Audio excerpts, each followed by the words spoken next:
Сегодня в Госсовете Коми обсудили вопросы переселения жителей Заполярья из малозаселенных домов и неперспективных поселков. За 4 года на реализацию программы направлено около 174 миллионов рублей из республиканского бюджета.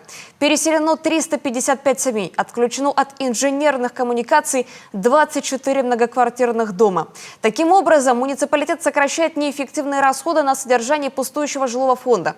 Экономия бюджетных средств от реализации 3 этапов в Иркутском округе составила более 78 миллионов рублей. Уплотнение прошло в Варгашоре. Из поселка Цеметнозаводской жителей переселили в Северный. Из микрорайона Советский в город. В этом и следующем году планируется, что будет расселен поселок Комсомольский.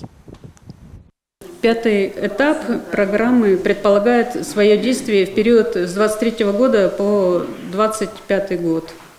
И запланировано расселить 14 многоквартирных домов в поселке Заполярным с улучшением жилищных условий 340 семей. Эффективность реализации программы на постоянном контроле прокуратуры Коми.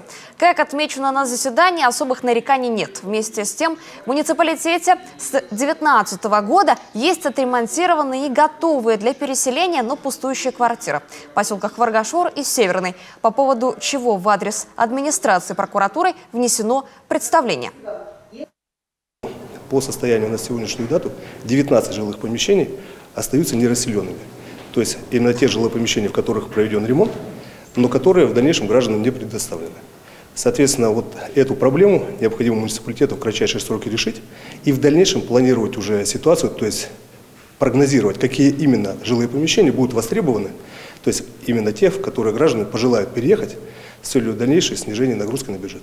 И надо понимать, что квартиры, которые пустуют, это опять же плата за пустующее жилье, те же самые жилищно-коммунальные услуги.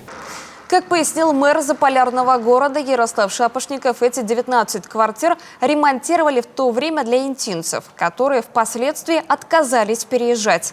Большинство же пустующего муниципального фонда находится за пределами Воркуты. А в самом городе необходимо переселить из аварийных домов порядка 400 семей.